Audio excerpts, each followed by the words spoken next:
On my high school team, we had 5 guys make the NBA. We had the county rocking. It's the mecca of basketball. There are those who come before us, upon whose shoulders we stand.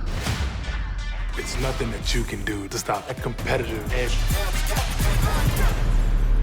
It's just in the water. Welcome back to a special quarantine edition. We got a real special guest. What's up with your Brody with the virtual handshake?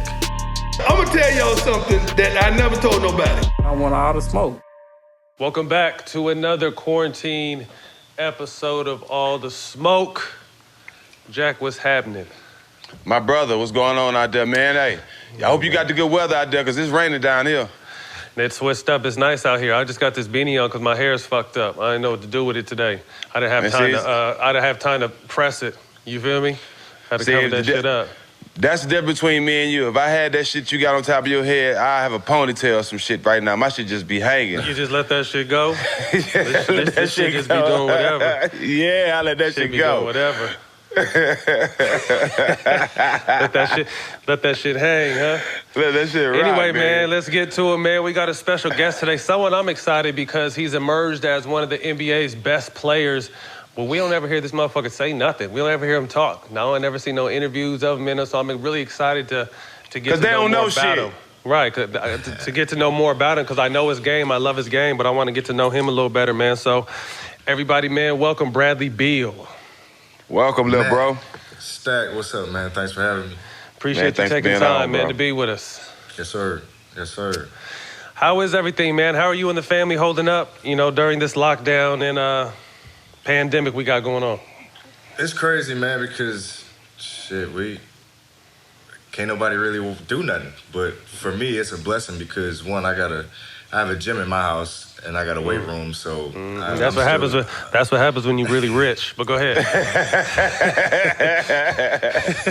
Hey, I got a little upper hand, so I still get my work in on the constant, and I think it's a blessing too, man, because I get to be around my boys all day, every day, be around wifey all day, and we don't get that, during the year we be gone. So it's definitely, I look at it as a blessing in disguise. That's something we've definitely talked about, not realizing now that you have time to sit and chill with the kids, with that rigor that schedule is, we never really get that time. And when we do get that time, we're tired as shit. You know what I mean? So it's good to be able to just spend time with your kids and your family and really just sit back and enjoy shit.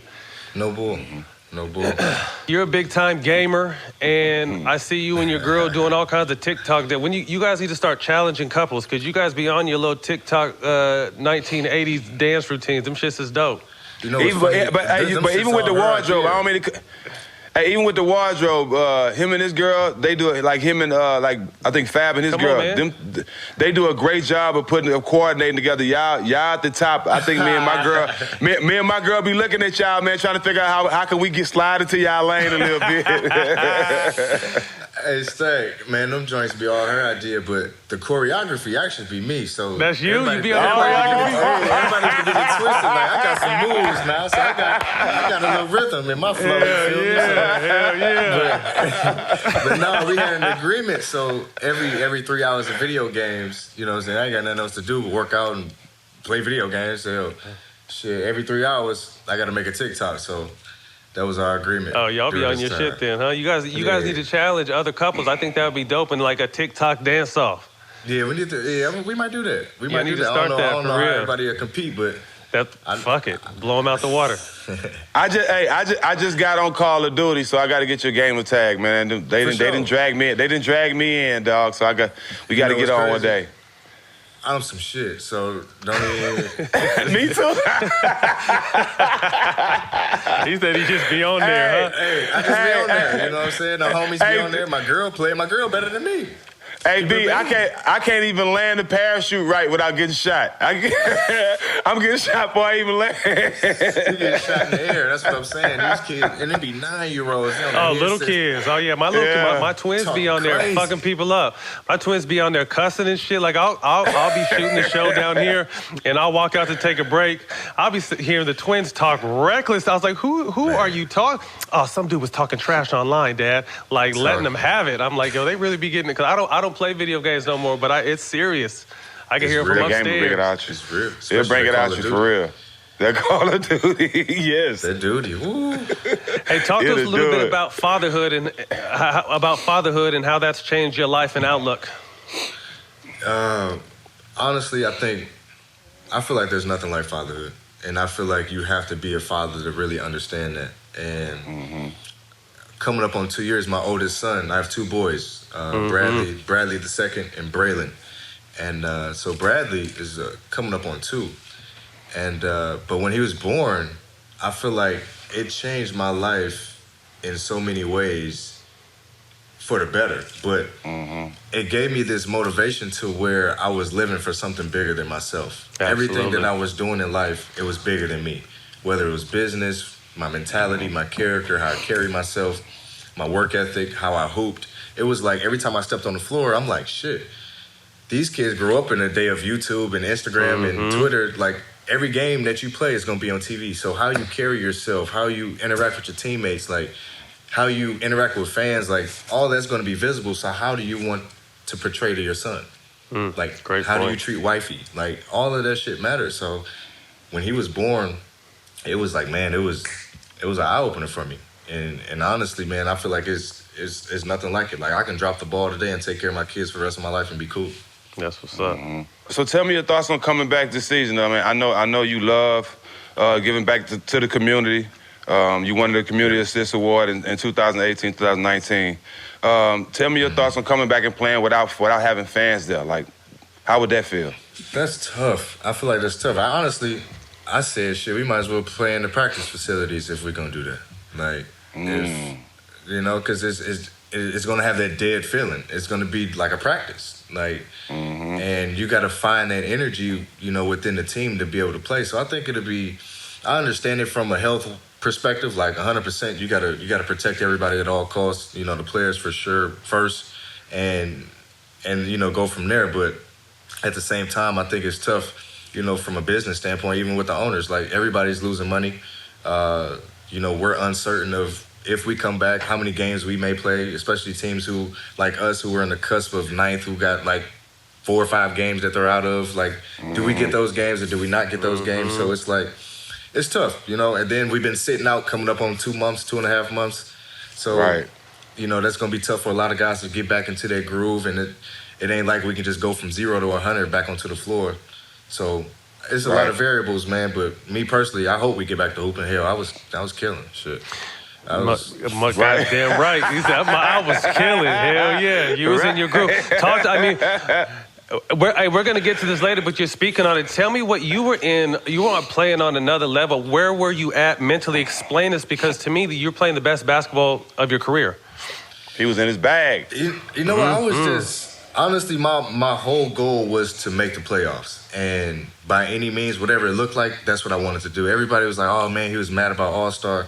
Like, yeah, it pissed me off. But at the same time, man, it's like, that doesn't define me as a player. That don't make me. And I know that the ultimate goal at the end of the day is to get this team to the playoffs and try to win the championship. Like, that's everybody's goal. Like, my gear shifted. Like, a weak-minded person to me in that situation would have pouted. I would have said, man, F the NBA, F everybody, F my team. I'm not coming out here to hoop no more. Like, I'm off it. But I just kind of flipped it, man. Like, it is what it is. Congrats, because I got my little brother Jason Tatum. That was his first one. So I'm 100% happy for guys, you know, Donovan Mitchell, the Trae Youngs, you know, the guys who made it their first time, because I was in those shoes 2 years ago when I first got my first one. You know what I'm saying? So I can't take that feeling away from the other 24 guys that deserve it. You know, to me, it was just like, get back in the gym and bust your ass. Grind, have that chip on your shoulder. I love it. Talk to us a little bit about, you just mentioned Jason Tatum. You guys do a lot of giving back. You guys recently just raised almost $300,000 for the St. Louis Area Food Bank. You guys both teamed up last week to do pizzas, and I saw you just did something yesterday. It breezed by and I missed it, but you also donated computers or something yesterday, if I'm not mistaken? Yeah. So I have a school here in D.C. Called Ron Brown College Prep. It's pretty much an all-black school. It's a public school, but it's a private school, basically. So they dress private, it's private criteria, but it's publicly funded. So these kids getting college prep, you know, education for free. You know, I went to an all-white boys' school in St. Louis, and I had to pay for that joint. But it was $18,000 a year. But luckily, I was on an academic scholarship to where I didn't have to do that. So that was my outing. And so the last couple of years, I was basically trying to explain to them, like, the advantage that they have, the opportunity that they have in front of them. And it's a 3-year-old school, so this year is the 4th year. This is the first year that they have seniors. And so this past year, I've done tours for them for a couple HBCUs around the D.C. area, Howard, Morgan Park, Hampton, I said Morgan Park, Morgan State. And just to get them a feel for the college life, you know, they have opportunities right here in front of them. And so, granted, with the pandemic, they weren't able to finish school. And so I purchased laptops for all the seniors there for them to be able to finish up their senior year so they can graduate. That's amazing, man. That's the kind of stuff you don't really get a chance to hear too much about, the overall scope of just being able to give back. You know, I think while we're playing, we're so in the flow of just sports highlights, this and that, and then if it's not that, they're highlighting the negative. You know, they never really shine. And I know you don't do it to get recognition. None of us do what we do to get recognition, but it's good to be recognized because they're always outside of us playing. Their only picture they're painting is the negativity. You know what I mean? So I think more light needs to be shined to the positivity because a lot of people are doing a lot of great things, and you're right up there with them. So we definitely appreciate that. That's love. That's love. So The Last Dance premiered last weekend. You got a chance to see the behind-the-scenes MJ Bulls. I tell people it's a lot like, because they didn't have social media back then, and Mike was never someone that really got to open up for the world to see. You know, I think we take for granted these days that someone like you was on social media, LeBron, everyone opens up and you get to see more of our lives, but that shit wasn't like that back in the 90s. So looking at it now, what are your thoughts on being able to see behind the scenes and what you've seen so far? You know what's funny? I said, damn, I feel like Mike sometimes. Yeah.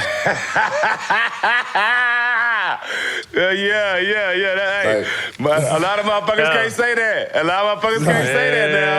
Like, I was like, damn, I feel like Mike sometimes. Like, I feel you. Like, it's like when you have Pip out, like it's like having John out, vice versa. Like, it's like, damn, like, it's tough. You know, you gotta carry that. You gotta carry that night in and night out. And granted, you see the physicality, you see the grind, you see the. It was a different brand of basketball back then. And watching it, it's like, man, you have nothing but the utmost respect for him, just to see where he was and where he got to, and like the amount of time it was, and it was like it was in the snap of a finger. Like somebody told me the other day, he averaged 30 every year, but 2 years. Like, I didn't even know that shit. That's crazy. Like, that's insane. Hey, man, like to me, like crazy, right? Like this is my first year averaging 30, and I'm like, this is hard as hell to do. Like on a nightly basis, 30. Like, but man, MJ was a problem, man.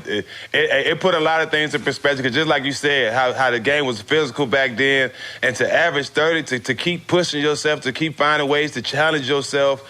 You know what I'm saying? To keep being better with all the things that the organization to get you against you, your best teammate down. Like, with all that, he still was pushing himself and still continued to be great, bro. A lot of people don't know how hard that is.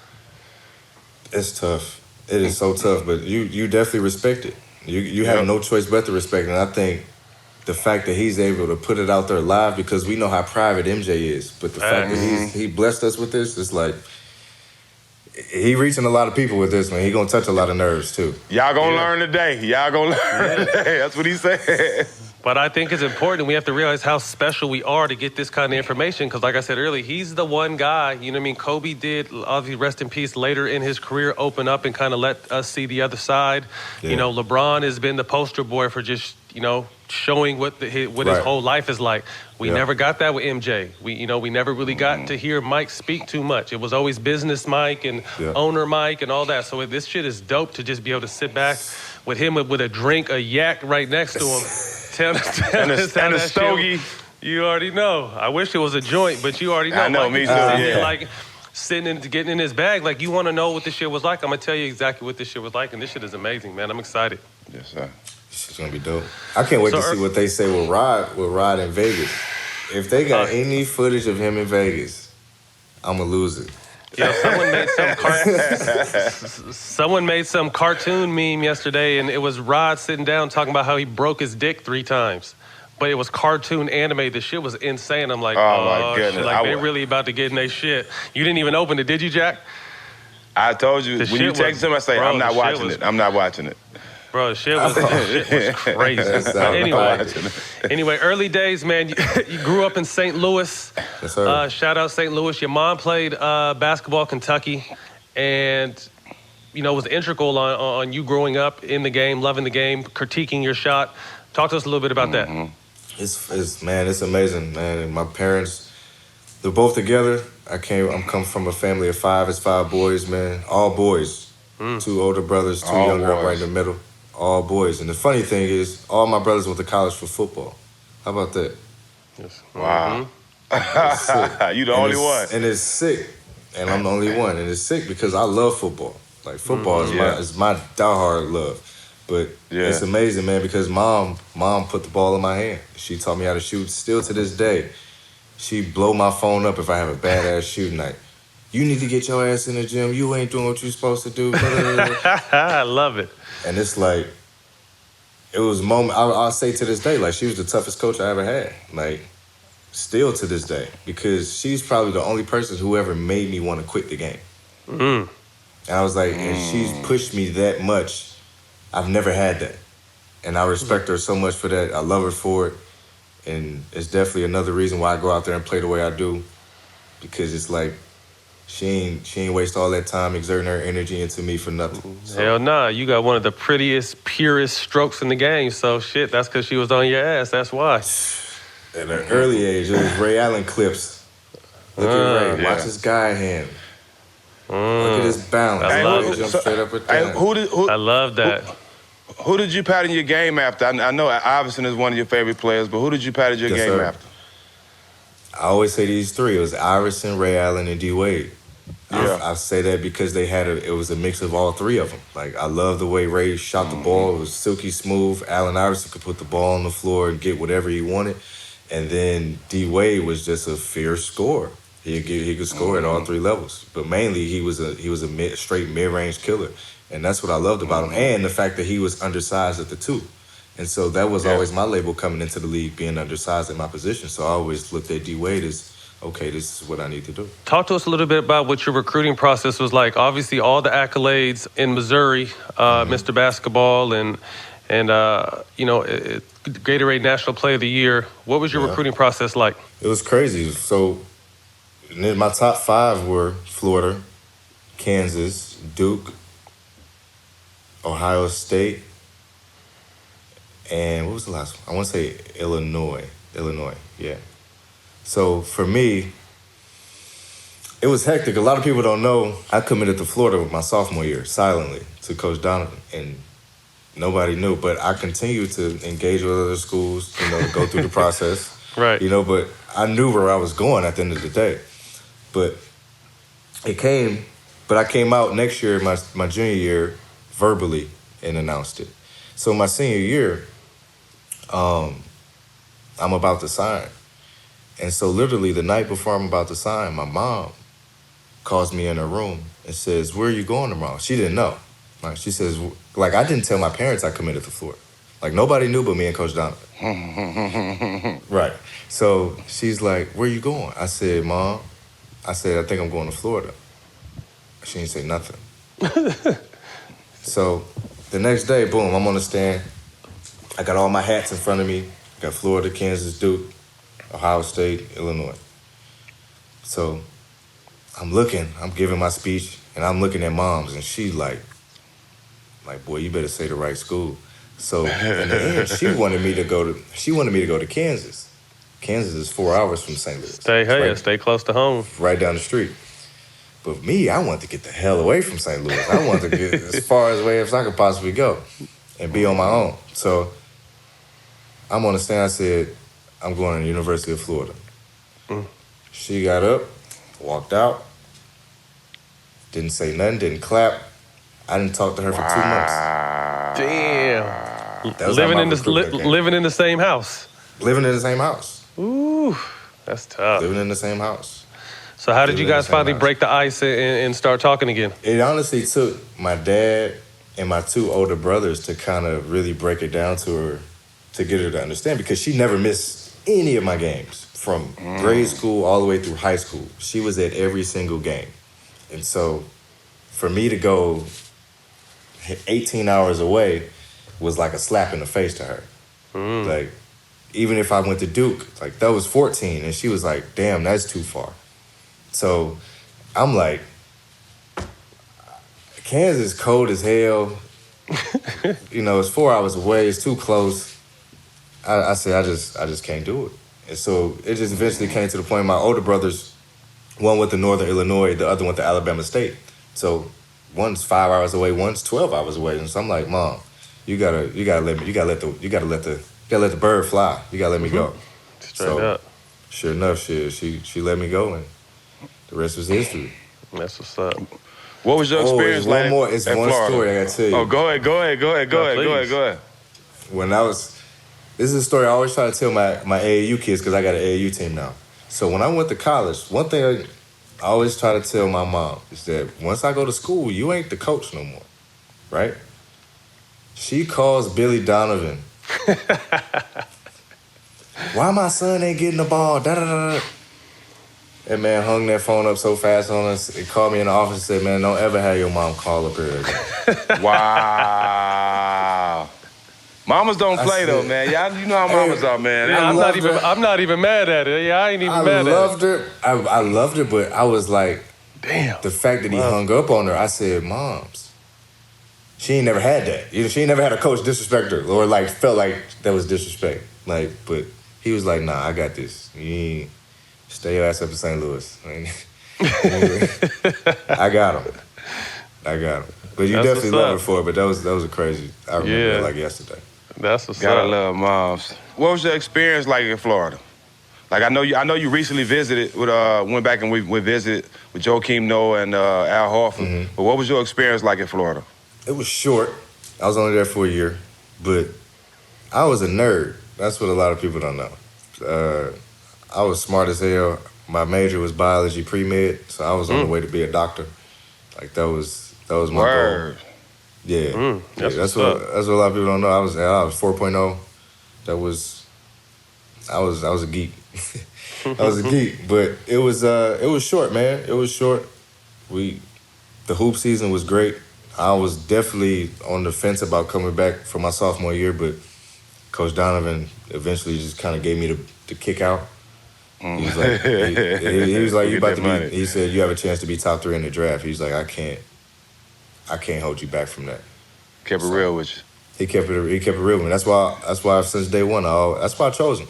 Because he told me from day one, he said, he said, I don't guarantee you're gonna start. I don't guarantee you a lot of playing time.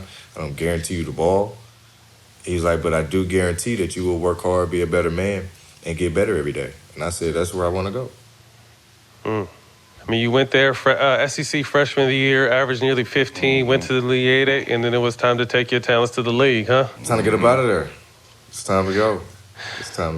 What are your thoughts on one and done? You know, we've seen recently Jalen Green jump to the G League, Isaiah Todd jump to the G League. You know, the NBA, I'm sure within the next few years is going to open it back up so guys can jump straight to the NBA. But how important do you feel like that 1 year of college was to your success and being drafted number 3 in the game? It's tough, bro, because I feel like if you're talented enough and the league knows it and, you know, the scouts know it, then you should go. You know, especially with the way the NCAA is now, like, I feel like they're holding a lot of kids back, you know. And then on top of that, a lot of kids basically a lot of them are one and done. And so college, in a way, I feel like it was beneficial for me. But at the same time, I do think there's beneficial gain in the G League. You know, you get the experience, you get the NBA experience. Right. You know, you get coached under that type of chemistry atmosphere, and then on top of that, you get a little change in your pocket with that. Granted, you ain't getting millions in the G League, but it's enough for a kid who 19 years old at that time. I think it can go either way. I really hope at the end of the day the NBA kind of grab hold of the ultimate decision. Because I think the NCAA kind of is just a little too corrupt for me. and the college coaches at that too. You know, it's like, what is your gain? Like, what are your motives with the kids? You know what I'm saying? A lot of them want money in their pocket. A lot of them want to keep the kids for 4 years and, you know, to get that prestige of the school or whatever. But it's like, what are the real motives behind the coaches there? You know, versus, you know, in the league, it's nothing but pure development. You have to get better. Win. Right. That's, you know, it's either you get better or you don't have no job. Period. Yeah, you eat what you kill. You recently joked with Tatum on IG Live last week about you know, this very conversation. He said he still might have gone to Duke, and you made a joke like, "Oh, they must have been paying they must have been paying you $600,000." You guys went back and forth on that. Talk to us a little bit about that. That shit was funny. It's just funny. Jason, my brother, man. I don't think they gave him $1. He not like that. He wouldn't. I don't think they gave him $1. His mom wouldn't. His mom damn sure ain't going for it. So. It's all love, and I love everybody at Duke too. Coach K know what it is. I know he tell me to this day he's still mad at me for not going. So it's nothing but love with them. But it happens. You know, we see it. We see it out there. So yeah. It is what it is. It is what. To me, I just think that the NCAA is almost driving kids away with their outdated policies. You know what I mean? Like, you don't make it beneficial at all to really come to college. You know, like you said, the longer you stay in college, these days, you know, the lower your draft stock drops. Yep. So, you know, it's almost like with their old, outdated rules, I think college is going to be a thing of the past for the top players here on out. Yeah, it has to be. That's why the league got to grab hold of it, because just like you said, as young as, you know, the league looks at younger guys every year. And it's something I always try to tell my AAU kids, man, you know, the draft is 30 guys, guaranteed. You know, and, you know, you got another 30 who could possibly make the team. So, and then on top of that, there's only 450 of us total in the league. You know, so calculate how many guys are just shifting in and out of the league every year. You know, so on top of the guys who are hungry coming up from the G League, on top of the guys who have been pros since 15, 16 overseas, like, it's a lot, man. And that's why it's a true grind. You got to respect everybody in the league, respect every opponent, and really grind it out. 2012, you're drafted number 3. AD goes 1, you go 3, Dame Lillard goes 6, Drummond goes 9, Draymond Green goes 35. You got any memorable moments of, you know, the draft or your rookie orientation, any of that kind of stuff? My draft night was crazy. For one, it was my birthday. So that was the best damn birthday ever. Came a millionaire on your birthday? I just turned 19, so that was boom. That was love for me. And then on top of that, the whole night, I kind of had a feeling I was either going to go 2 or 3. We knew AD was going 1, so I either knew I was going to Charlotte or Washington. And so, boom, we sitting in the draft room. Sure enough, my agent tapped at me. He was like, "It's possible you might go to OKC." And I said, damn, how am I going to go there? I ain't even work out for OKC. I only worked out for 3 teams, you know? So I'm like, Washington, Cleveland, and Charlotte. I'm like... Was Harden still... wait. That's when Harden was still in OKC. So the deal was to trade James to Washington, right? OKC gets the 3rd pick. No, it was either the 2nd or 3rd pick. They were going to trade up to 2 or 3, get me, trade James to Washington. For you. And then... for me, and then that's when they'd rocked out like that. I'd have been in the OKC with KD and Russ. Ooh. I mean, obviously Harden is who is Harden, but yeah, a dead spot up. Oof, that would have been fun. That would have been crazy. Yeah. I love hearing stories like that because nobody knows that kind of shit. You know what I mean? Nobody knows that you were almost traded for Harden on draft day. That was last minute decision. Like, really? It was almost done. Yeah. That's what's up. What was your welcome to the NBA moment? Was it that, or was it something else? Hell no. It was my first exhibition game. It was funny because my first exhibition game was in Kansas City. So I had my family all come up. I'm at the crib, basically. And it was against the Miami Heat, LeBron, D. Wade, and damn Chris Bosh, off winning the championship. Nice. Man, I'm growing up watching these cats, you know, so I'm a LeBron fan, I'm a D-Wade fan, I'm like, damn, I'm out here with these guys. Let me see what this... boom, dunk, pump fake, foul. I'm like, man, they got every vet move in the book. Welcome. I said, yeah. I got a long way to go for sure.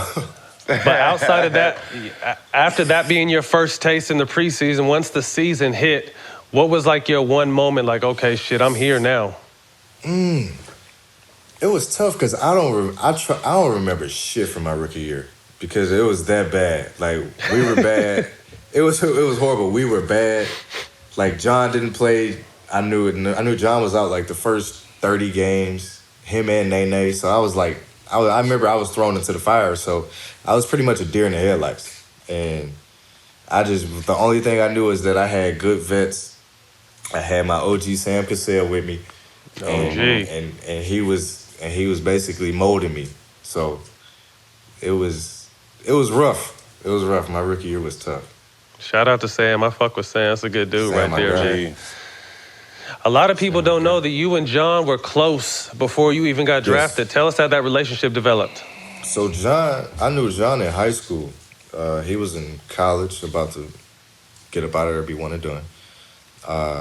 So we basically met my last year playing AAU ball my junior year. And he came out to LA where we were playing and watched me play, watched other guys play. And hell, we exchanged numbers and we've been cool since then. And it was amazing. 2 years later, here I am, boom, drafted to the Washington Wizards. And so it was, we just kind of took off from there. He was always been a big brother figure to me. And, it's been the same since then. We've just constantly grown. We've both matured. And, that's my big brother, man, still to this day. Mm-hmm. We all know y'all relationship, and we know how the media try to twist things on the outside looking in. But tell me your thoughts on the media. What you think was the worst bullshit headline that it said about you and John Wall? The one that everybody keeps saying is that we don't like each other. Mm-hmm. I think that's the one that pissed both of us off because for so long we were both young and immature that we let the media stir it up to where it kind of both affected us. Like, it affected me. I was like, well, damn, is he really thinking like that? Like, and it's like, and he's like, damn, would this B really feel like that? And so it was like it was like a silent tension. It was like, but then it came to a point where it was like, well, let's nip this shit in the bud. Like, because, like, we never had any beef. It was nothing that he did that provoked me or that I didn't like and vice versa. So it was like, we really just broke. We just had a man to man. It's like, bro, you got a problem with me? No. You got a problem with me? No. So it is what it is. Like, leave the media. Like, let them motherfuckers do what they do. Like, leave that out there. So we gonna rock the way we rock, and we just both understood that hell, we both needed each other to grow. We both needed each other to win and, help this organization be what it needs to be. Yeah, John said the same thing when we had him on the show. He was like, man, that's my boy. Like, they say that bothered him too because he's like, there's nobody that he would want to go to war with more than you. There's nobody that he want to be on the outside him more than you. Sure. And he hate when people on the outside try to twist that. But he said the same thing you said. Y'all know y'all relationship, and that's all that really matters. So, we already knew that from the outside looking in. I think what people get misconstrued at is the fact that we both like kind of alpha dogs, and so like we both want to take the shot at the end of the game. Like, shit, that's just who we are. Like, and guess what? I wouldn't want nobody else to take it but him if I'm not taking it. So, that's just that's just our mindset, and I feel like we both understood that, and we used that to fuel each other, like in a confident way, to where it's like, man, it's gonna be so beautiful when you come back, because now I'm in a space and mentally, and my game is where it wasn't like when he was at his all-star level. Like, it's I'm excited for it for sure. Well, that's why, I think myself and Jack, we're so critical on outside media, because we are part of the media now technically, but they don't realize, and fans don't realize how powerful fake bullshit is. You know what I mean? And because we know chemistry is the most important thing. And like you said, I think it was amazing you touched on it. There was a silent tension. Like, the bullshit had you guys question each other when you guys had fucked with each other from the whole time. You know what I mean? So that's why I'm so critical. When I see bullshit, I'm going to call bullshit. Jack is the same way, because, like, don't start that bullshit, because you in here trying to fuck a whole locker room up off something that's not even true. Right. And we've had that plenty of times. Too many times to count. Straight up. He told us a story about how, when his mom passed, you drove, 4 hours down to out of the blue. He didn't ask you to. You just did it out of the kindness of your heart. You know what I mean? Yeah. And he said that really struck a chord, and he really knew how down you were for him. So when you hear the integral details that you give us, that he gives us, and then hear the narrative that they're trying to push, man, it bothers the fuck out of a lot of people who really know what's going on. Has he ever told you that? Because he made it clear to us like that meant the world to him, bro. No, you were his guy for that. He has, and a lot of other people have definitely told me, like the people around him have told me the impact that it's had on him, and it's amazing, bro, because I've never seen that side of him, and God forbid I ever see that side of him again. Like still to this day, like I don't know how he do it. His pops passed when he was younger. He was basically the man in the house when he was a kid on till now, and now his best friend is gone. And when that happened, it was crazy because we were actually flying to Charlotte to play Charlotte. That's what he said. And they live in Raleigh. And as soon as we landed, bro, he got the news. And it was like, they were blowing my phone up like, bruh, where you at? Where you at? You got to go find him. We don't know where he not answering. I'm like, damn, okay. Boom, where you at, bro? I'm in the room. I go in the room. It's just, man, there's shit everywhere. Like, it looked like a tornado hit the room. And I could do nothing but hug him and just hold him and just keep him cool because dog lost his best friend, man. Like, I can only imagine. I said, man, F this game tomorrow. Right. Like, I'm going to go ride down with you. Like, she was in the hospital that night. I went down there, we rode down, stayed the night, came back up the next day and played. But that I know dog was hurt, man. I'm happy I was there for him because I honestly don't think anybody else being there would have helped. Right. We had a similar situation. That's how Jack and I were already teammates when it happened with my mom. My mom died, and Jack was the first one to pull up on me, and like it's something. It tripped me out because the story was so similar to how you were there for him, and the same. Where the reason why Jack and I were more than teammates, more than friends, like we're brothers for that moment. You know what I mean? Like you said, and there's no one else that could have filled that void at that time besides you and besides Jack. You know what I mean? So I mean, for myself and John's already thank you guys, but that shit is tough, man. Obviously, losing your mom, losing your best friend is nothing you wish on nobody. But when there was someone there to really hold you down, that really cared, and it's genuine, like it hits different. So we definitely appreciate that, man. No doubt. For sure. For sure. You agreed to a 2-year extension in October, and to kind of keep your freedom, your destiny, your control in your own hands. Speak to us a little bit about how you approach your extension and then your thinking on that. It was definitely tough. I came down to damn near the deadline of my decision because I kind of play devil's advocate. Like the whole year I'm weighing pros and cons of staying or leaving. Signing and not signing. Do I wait and try to sign this summer, or do I wait and try to get traded? Like, do I wait and, play my contract out? And so I had a bunch of options. And for me, it was, I secured 2 more years I have 2 more years here. So, 3. And so for me, it was like, that puts me, to me, I don't think I'm going to hit my prime until I'm, 28, 29, 30. And so I feel like that at the end of this extension, it puts me right there. And so it kind of puts me in the prime time of my basketball. And so it still gives me the flexibility with also giving my respects and loyalty to the organization that drafted me. So I'm still giving you all an opportunity here to make it work with John, to make it work with everybody, So here we go. We got a couple more years, and granted, I think my extension is the length of John's contract as well. So, we got, this is the time we got. So, we're going to see what we can do, and, we're going to make it work. You spoke on it, though.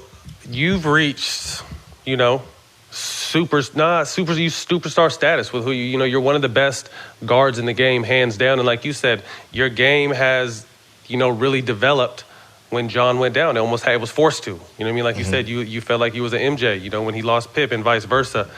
Now with him coming back, and we talked to him and how excited he is. He says his explosion is back. He said he's really ready to put on the show. A lot of people say you guys can't coexist, like you mentioned earlier, because you guys are two alphas. You know, you guys both need the ball in your hands. What do you say to all those people now that your game is at an all-star level? Obviously, he's coming back from a tough injury, but he's going to get back to that level. What do you think that obviously the process of that is going to be like? I think it's going to be smooth, and I think it'll be easy because, one, we both are mature, like, mentally. I feel like me 2-3 years ago and, like, watching it, it's funny because as a team right now, we have a young team. And so right now, during the quarantine, we meet every week and watch our playoff series from a few years ago, just to get guys some experience and learn, just to see the grit and grind of it, just to see the adjustments made and things like that on the fly. And so, who leads that? Not to cut you off. Who leads that? You lead that? No, our team does. So our coaches, okay. I believe our player development coaches put it together. Okay. And, but he definitely got John and I's permission. So basically, we hop around from Zoom to Zoom and give input on the series. I love that. So it's amazing to watch, and I hate watching it because I'm like, I am fucking trash. Like, I don't. We all got that footage we want to throw away, bro. We all got that footage. I'm watching it. I'm like, why are you hesitating on your shots? Why you ain't shoot? Why you ain't passing right there? Why you ain't in the stands? Like, it's just like, man, that dude 3 or 4 years ago is not who it's not me today. And I know that for sure. And I just know that looking at John and his level that he was playing at, and I know the level that which he can come back and be at too, on top of where I've grown, I think it's going to be picture perfect. Obviously, I love when you say you're a completely different player. When I don't think what the outside fan understands is obviously your skill level has grown, but more it's mentally. Yes. It's mentally understanding the game. People don't understand, like, you come into the game, you could do your thing, like Zion right now is doing his thing. I say you don't learn how to play NBA basketball to, like, some maybe people like third year, but fourth, fifth, sixth year is when you really got a mental understanding, like, okay, my athleticism has improved, my physical skills improved, but the most important thing that has improved is my mindset and my approach. Talk to us a little bit about that. I feel like that was the biggest adjustment I made in year 5 and 6. From when I signed my extension in year 5, my jump from year 6 to year 7 was when I was with an all-star year 6. So, no, year 6. So for me, it was that whole summer was change your mental. Like, be a killer, be a dog. Like, go be who you were in high school and college. Like, don't be so passive and, like, make your statement. Like, go be you. And so, and a lot, I tell people all the time, like, honestly, yes, I work on my game, but I'm confident as hell. Like, I honestly feel like nobody can guard me. I feel like you can't beat me. I feel like I can shut you down. Like, I have that, the utmost confidence in myself. And so I feel like that carries my game to a whole nother level, because if I feel like I can do it, I'm gonna go out there and do it. What has it been like stepping into the leader role now? I'm assuming John was the leader before. I don't want to misspeak because I wasn't in that locker room, but you're definitely, since him going down, you said he was your big brother, so I figured that. What has it been like for you to step up and take a more vocal role in that locker room? It's not easy. It's not easy. I would say we both had that footprint. Granted, he's the head of the snake, being the point guard, being our franchise guy. Like, he is our vocal leader. And it was tough not having him basically a year and a half. He missed a little bit of the year before too.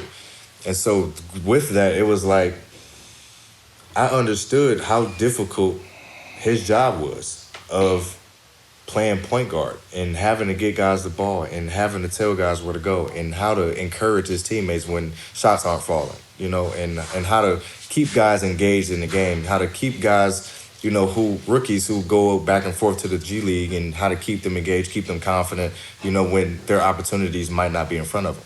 So it's a lot to juggle, it's a lot to balance, and I feel like the biggest thing for me is being able to listen, being able to accept criticism back, and understanding who you're talking to, how you're talking to them, how they like to be talked to. Like, it was a lot, and it's a lot for one person to really balance by himself. But it's definitely helpful that we have a group of guys who are willing to learn and who want to win and work hard. Like, you can't beat that. I think you hit on a great point. I remember Magic Johnson told me one time, you can't talk and treat everyone the same way. You got to know your players. To be a leader, you have to understand how to talk, how to speak, and to everyone. Everyone is different. How to be able to push buttons. So now that you have that full, like you're that guy right now. So when John comes back, like you said, it's a tough job for one person to do. You know what I mean? So now it's going to be a much more calming presence in the locker room now, because you know what it's like to be that head A1 leader, and you're getting another A1 leader back. So now you guys can really balance off each other and really take control of that locker room. I think that's going to be special. Yeah, it'll be great. I think at the end of the day, it got me out of my comfort zone. It forced me to be kind of more vocal, kind of be firm, because I'm more of a laid back, like, I'll come pull you to the side every now and then unless I'm really pissed off, and then I'll get on you. But John's the opposite. John gonna bark at your ass and talk to you afterwards. And so I feel like that yin and yang between us is what we need. Like, you're gonna have some times in which you need to be, it's a good balance. You're gonna have that time in which you need to be chewed out, and you're gonna have that time in which you need to be pat on the back. But I think having both of those are essential, and Absolutely. Being able to accept both is essential too. What was happening between you and you coming to where you the leader of the team now? It's obviously worked. You average 30 points now, four rebounds, 6 assists. I think putting you in that role has been beneficial for you, because not only you already had the confidence, but being in this role now is it's not just showed everybody that you can play, but it's showing guys on your team, okay, now when John get back, we can come into our own. Now we got our 2 stars that can take us to the next level. How you feel now that, and what really snapped to you from going to the season you had last year to now averaging 30 points? So to answer the last one, what snapped for me is I asked my trainer, I work out with Drew Hanlon. I asked Drew about 3 summers ago, I said, do you think I can average 30 in the league? And we sat there and we were like, with where my game was, we was like, it's possible, but it's a lot of stuff that you got to do better and add to your game in order for you to do it. And so for me, it was shooting more threes, shooting off the dribble more at the 3, and getting to the free throw line. And so seeing all them things, and basically over the course of the last 3 years, that's all I've been adding to my game. It's been threes, getting to the line, finishing, making my damn free throws, and just constantly growing. And then before I knew it, I was at 30. And it didn't feel like it was it didn't feel strenuous every night. Like, it felt like in rhythm 30s. Like, I didn't have to go out and be forceful and like, man, I got to force and go get 30. Talk to him, yeah. I got everything in rhythm. Like, it was just natural flow for me to go get 30. It's in your package. It's the full package. That's dope, man. It's been beautiful to see. Like I said, I caught you, going towards the end of my career. Jack, same thing. We caught you toward the end.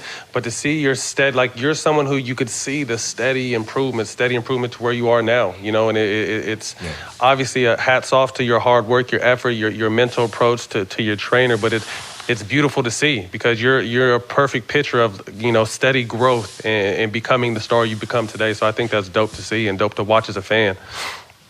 Man, I have to, because I look at James Harden, I look at Dame, I look at Clay, I look at everybody that play my position, and it's like they getting better every year. They're adding something to their game, and it's either you get with the program or you get left behind. And Facts.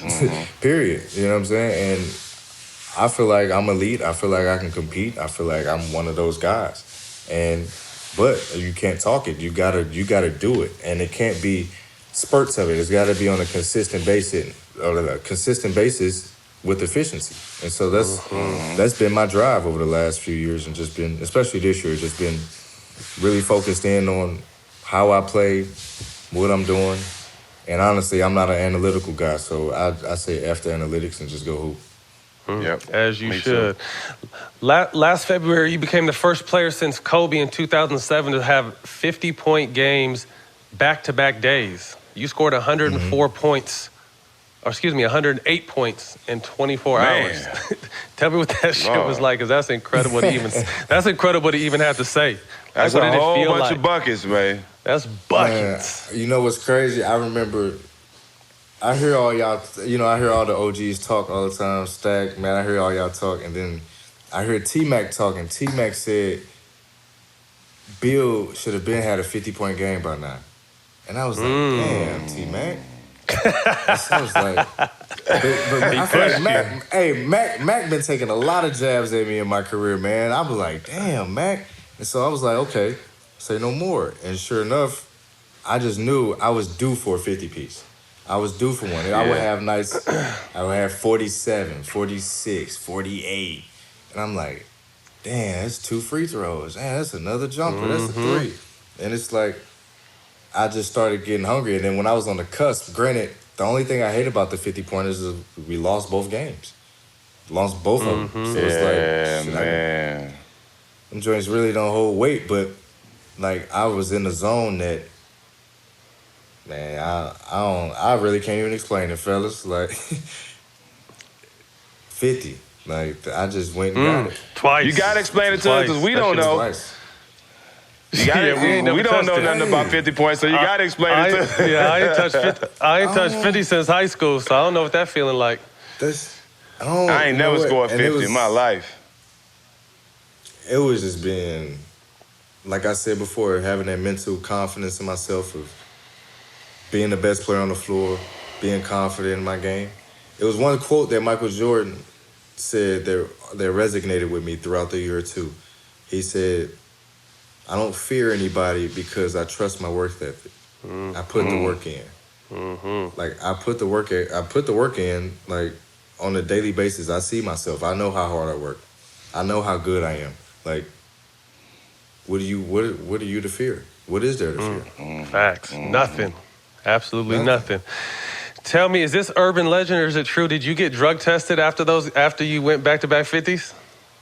Yeah, I did. And they have the nerve to call them shits random drug tests. Get the fuck out of here. League, I love y'all, man, but come on, man. Come on, we know these tests ain't random, man. Y'all targeting people. Man, straight up. Hey, if Jack dropped back-to-back 50 points, you better believe come testing. I'm gonna tell you what you're gonna find in that P too. A whole lot of trees. A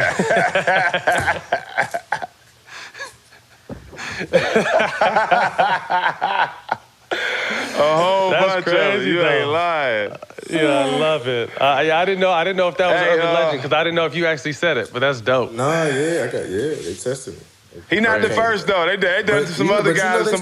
They starting to test us after games now. Crazy. Yeah, I heard that. Insane. Right after the game, you got 30 minutes. Here, we need that. I just sweated everything out. That was crazy. Hey, let me tell you, Brad, when we was in there smoking and that shit had to happen, like having to come up clean on the spot when you know you smoked before the game, shit ain't easy, bro, but I did it. He's a magician, bro. Just know that he's a magician. Houdini. Yeah, I used to get that shit up out of me. Hey, 2018 and 2019, All-Star, right? But you got snubbed. Yeah. Snubbed. And you were real vocal about it. I mean, snubbed is an understatement. You should have made it before a lot of those guys, but you were real vocal about it, and I would be too. I feel like I missed a couple All-Star games because of nonsense, but you just flat out missed it off hate. Well, tell me your thoughts on that. Damn. Real talk. I don't know why. That's the truth. Granted, we weren't winning games, so I would feel like that's the only thing that you can really plan on me. Like, but what is an All-Star game? Like, all stars. You know, like so. All the stars. That was my perspective of it. It was like, what is an All-Star game? What is the All NBA team? Like, what are those accolades? Like, those are all individual accolades. Those aren't team-based accolades. And so, yeah, I felt disrespected. Hell, I felt beyond disrespected. You know, because granted, we know the fans are gonna do what they do. You know, fans they got their voting percentages. We love the fans. They're gonna vote the way they vote. But the media and the coaches, like, I felt like that was beyond disrespectful. And a lot of the way I was playing was really directed to a lot of them damn coaches. Because the coaches ended up picking the reserves. Like, we know the starters are going to be off the fans. I ain't getting more votes than Giannis. I know that. I ain't even looking for them votes. But I think as the coaches, I think y'all should know because I'm kicking y'all ass every night. So exactly. Like, I feel like in that regard, like, yeah, I feel like I should be respected. And especially when the players voted me to start in the game. Tough. That's what had me mind blown. Like, the players voted me to start in the game, and I don't even make the game. But that don't make no sense. It don't make no sense. That lets you know they got a whole bunch of people making those decisions and making those votes, controlling those votes that never played basketball. They got kicked off their baseball team, so now they want to come vote on basketball and shit like that. Like, I hate that shit because it don't make no sense. How could the players who play the goddamn game vote you as a starter, but you don't? That don't make no sense. I'm first team all common sense, Matt. I'm first team all common sense. I didn't make no All-Star games, but I'm first team all common sense. You know what I'm saying? That shit didn't make no sense at all, dog. Zero. I still be trying to wrap my head around it. I don't get it, but hey, I'm gonna keep working. Keep working, baby. Keep pushing. So you have a classic meme now, over 4 million views from a fan when you was walking to the tunnel that said you suck. And the motherfucking face you made to that fan, like, all you wanted, you just wanted my attention.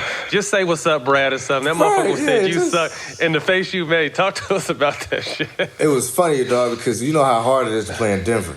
You know, you be up there gasping for air 30 seconds. So we won the game, and we was hype as hell. And so I had about 35, and so I'm running back into the locker room. I'm geeked. All of a sudden, I'm slapping hands. Bill, you suck. Come on, man. You serious?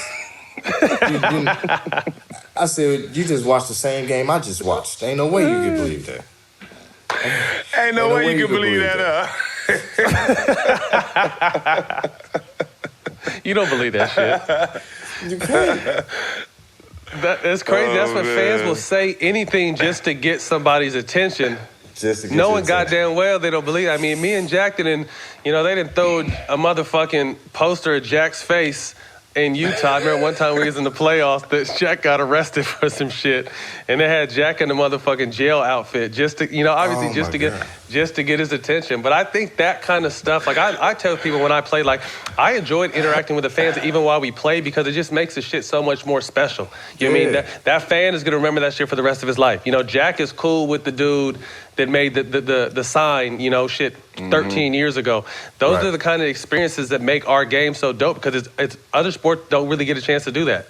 Yeah, what a lot of people don't know is a lot of these fans be fueling a lot of these streaks guys be going on when they be getting hot. Word. So talking that shit. Talking shit to players, like that piss players off and they start going on a little streak and they point at you, be like, it's your fault. Yeah, your fault. Your team just got killed, motherfucker. That's fine. Yeah, it's your fault. Yeah. What's the craziest road crowd you feel like you've played in the arena? Craziest travel arena?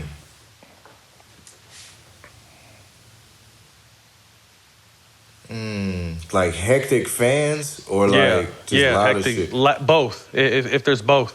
We all know Utah hectic. Like they just ridiculously hectic. We got some stories about Utah. Yeah, Utah's hectic. We got stories about Utah. Yeah, I don't know if it's like it ain't no place like Utah, hell. Well, I mean, one thing about Utah is not only, one, you have the fans that just, some are racist or some just diehard Utah fans, but then you can't breathe in that motherfucker the first quarter. That's another thing. You gotta talk trash, you gotta hear them talk trash, then you trying to get in shape in the first quarter because you can't breathe out there. It's a double whammy. He said a double whammy. You stupid. Facts.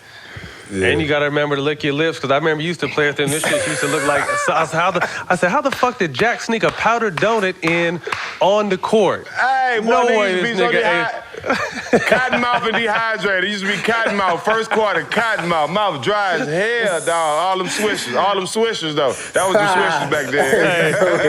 That motherfucker the mouthpiece used to be stuck to the side of his lip. Like, yo, bro, go have someone spray some water somewhere in this area or lick them up. That Jack used to go through it up there, boy. That was your favorite line. Hey, that was your favorite line. Hey, what was the thing? That was his favorite line. I would just walk by him. I just walk by him.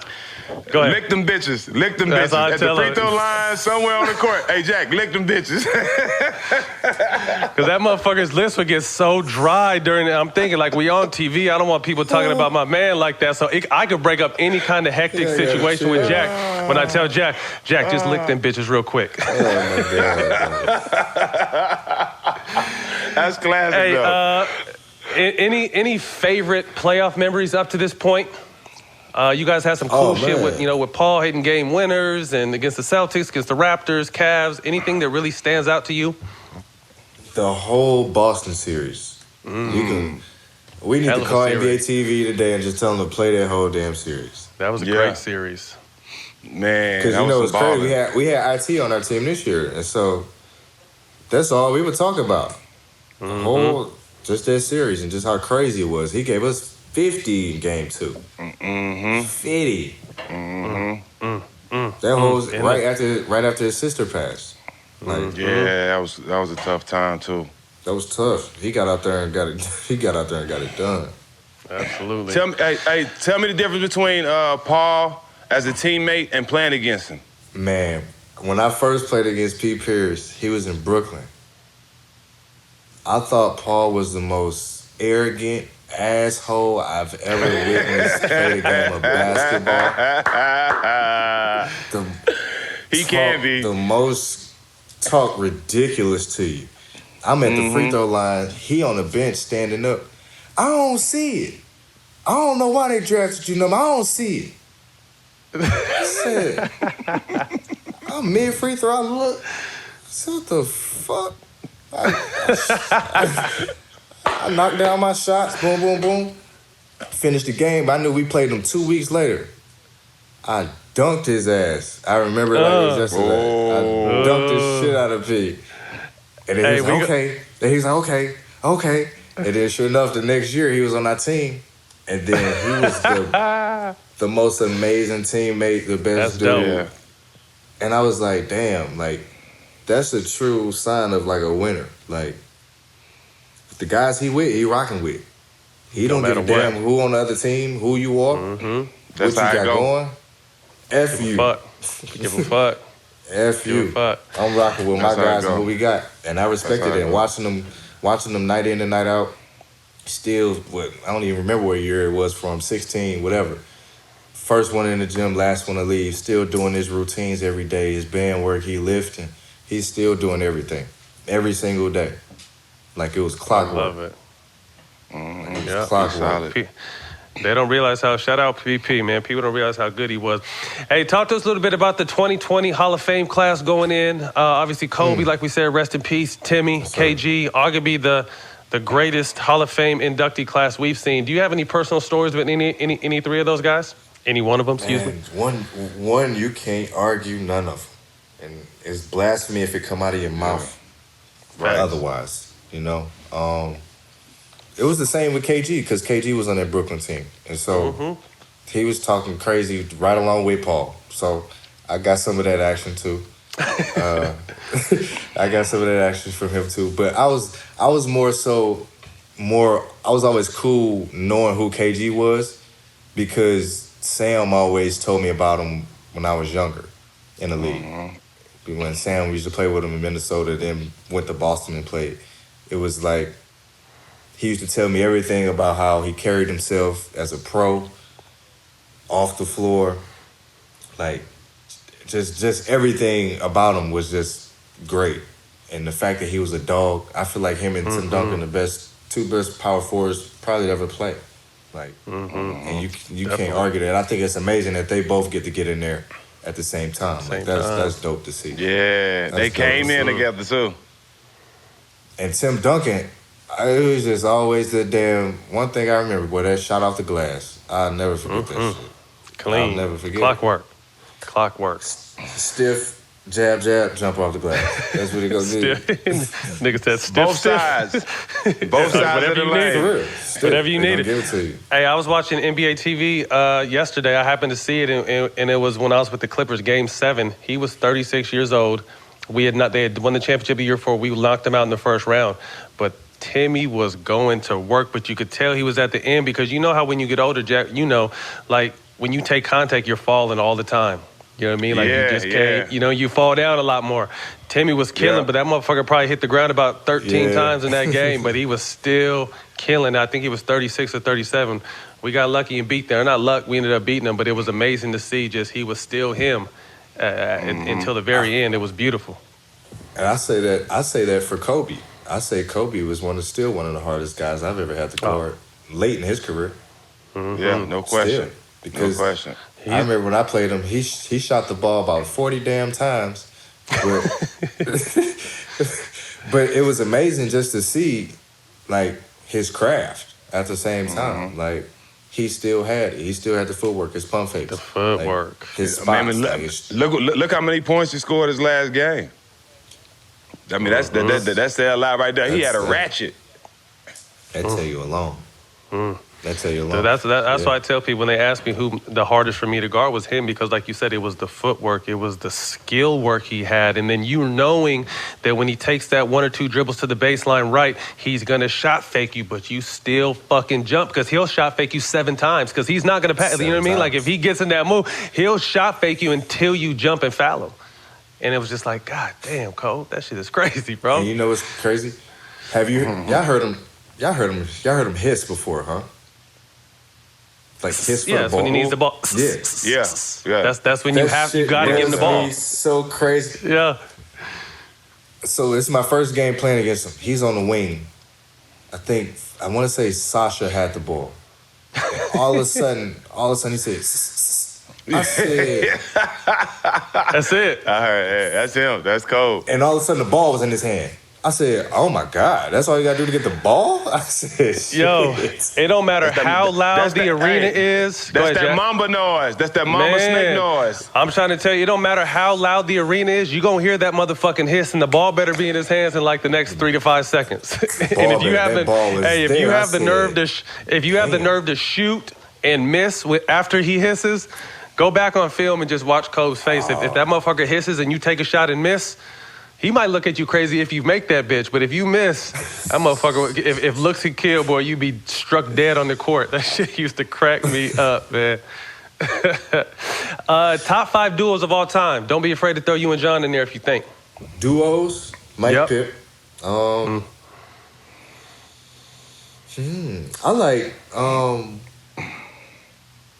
like Penny and Shaq. Of course. How can you not? I like Penny Shaq, Kobe Shaq.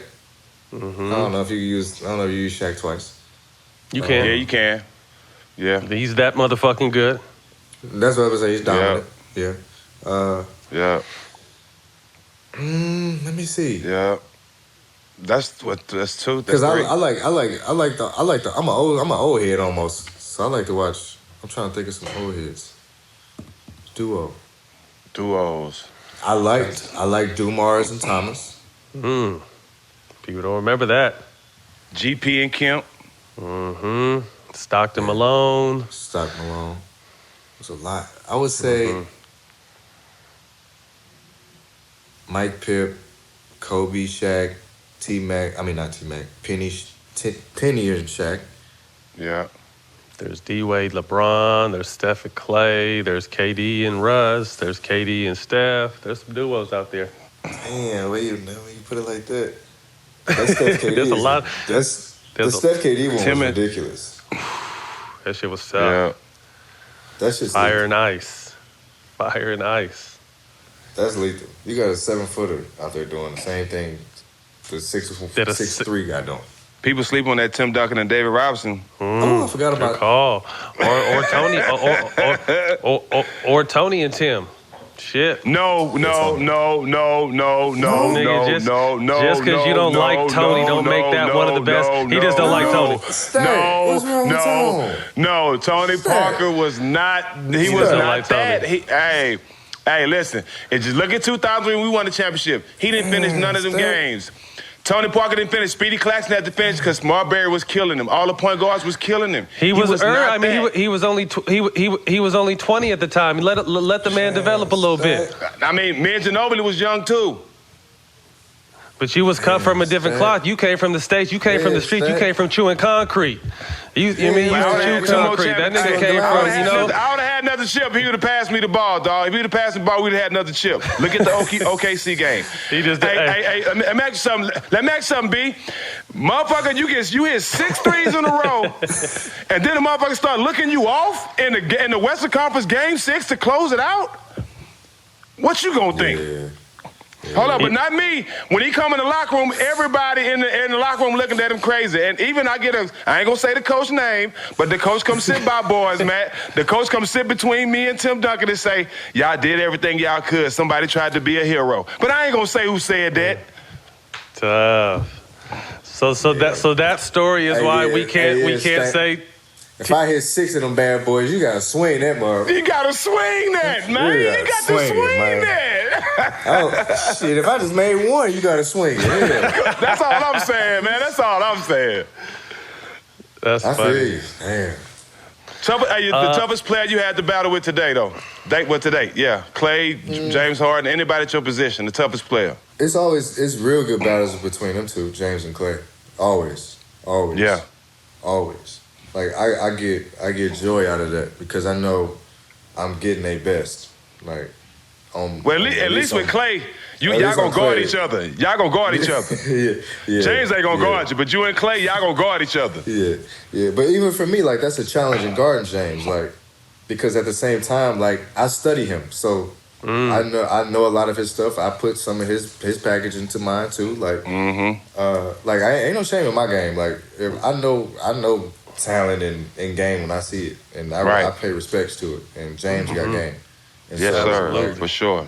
Yes, like he does. Studying him and looking at his footwork, looking at the shot, like how he get his shots off, looking at how he draw fouls. Like, I watch all that. Like, and it's because like he's a game changer. Like, I honestly feel like we don't have the game. We wouldn't have the game we have today if it wasn't for James, because he draws fouls so much. Like, you see, that's all damn near the NBA is today. Yeah, he mastered that. He mastered that shit. He mastered it. But him, Clay, like, I know Clay is going to be a hard-nosed defender. He's going to be tough as hell trying to chase around on the other end of the floor. I love going against Avery Bradley and Marcus Smart because I know that they're going to be pests on defense. Like, they're going to foul the shit out of me. They're going to take the balls sometime. And I know that that's going to be, like, that challenges me to get better. Like, I feel like that, I love that type of competition. Because they're going to bring it. They dogs. Yeah. Is it true that, taking you back a little bit, Nelly used to walk you to school when you was young? Yeah. How did that come about? So, man. So he went to University City High School, and that's where my mom taught. So it's the same. It's a city. So it's where I grew up. That's where Jason grew up. Lil Tatum. That's where he grew up. Nelly grew up. The whole St. Lunatics. We all from U City. So my mom taught all the St. Lunatics in high school, and once they went on they path to glory and fame, and they would come back every now and then to the school and say what up to everybody and be around in the city. And my elementary school was literally 100 feet across the street from the high school, and so every now and then, like, he would pop in and walk me across the street, and he was like, oh. You was stomping in your Air Force Ones. Last week, actually. You was stomping in your Air Force Ones. I know you had them Air Force Ones. Over there, over her. It's crazy. we got them strong ERs on it. But people don't realize, man, because I think people forget how influential Nelly was to music when he was on top. You mean, what did Jay say? Only niggas moving units is Pimp Juice and us. Like, it was, Nelly was at the top of the charts back then, really putting on for St. Louis, man. He changed the game for a long time. Yeah, definitely shout out to Nelly. A lot of people don't know Nelly kind of paved the way for a lot of cats, man. They did. A lot of them. For a lot of them. For sure. He had kids wearing Band-Aids on their face to the concert. With no cuts. They had no cut on them. They had a bad day. With the do-rag, with the headband on top. Who would you like to see as a guest on our show? Now, before you answer this question, if you say somebody and you have a plug that we can get them on the show, we got to use your plug. So who would you like to see as a guest on our show? Because we asked John this question, and that's how we got you. Okay. I would either say Jay Tatum. We got him today. Let me see. Y'all got Dame? Nah, we ain't got Dame yet. Dame would be good. Good call. Dame Lillard.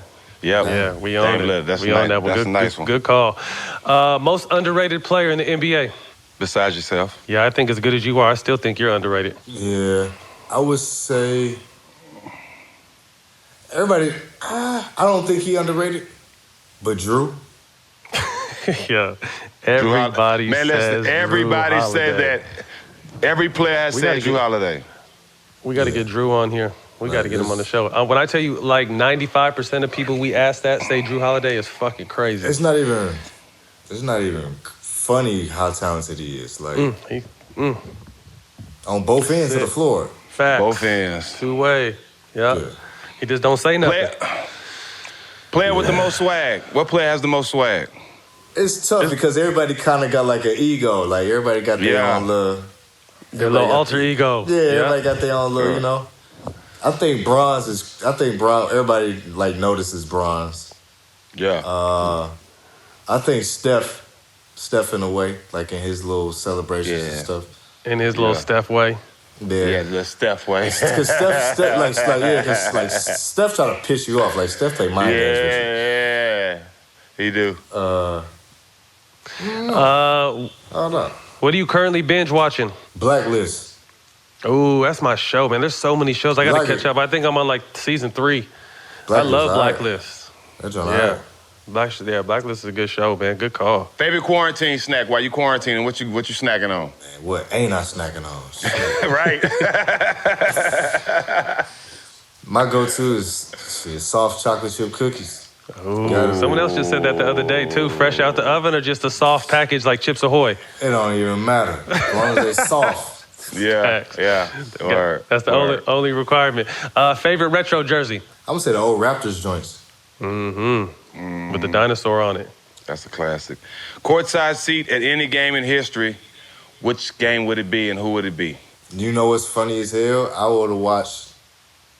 My agent just sent it to me yesterday. He was like, watch this game on YouTube. It was Michael Jordan. We just watched it last week. Michael Jordan in the Garden when he had 60. Epic game. Can you imagine being courtside at that shit? Would have been dope.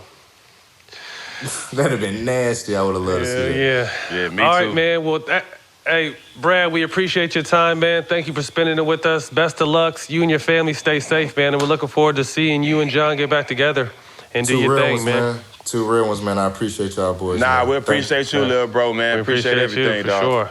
Thank you, man. Hey, man, that's a wrap. Special quarantine edition with our special guest, Bradley Beal. We thank him for his time. Jack, great show. Good job, You can catch this on Showtime Basketball YouTube or all platform streaming podcasts. All of them.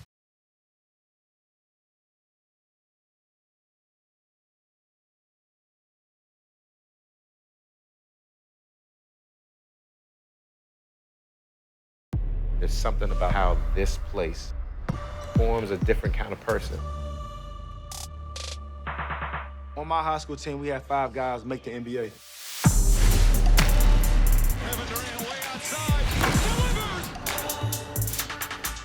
We had the county rocking. You mentioned Prince George's County. People know what it's about. It's the mecca of basketball. There are those who come before us, upon whose shoulders we stand. Being from this area, you have to have tough skin. The gym became his sanctuary. PG County guy, provide buckets for America. Prince George packs a lot of power, a lot of character. It's nothing that you can do to stop that competitive edge. We're pushing the community and the culture forward. It's just in the water. This life was all I ever wanted. I'm not leaving. Not yet. I was hoping you'd say that. You gotta hit the streets, make some money. People like us must destroy people like him. Buckle up.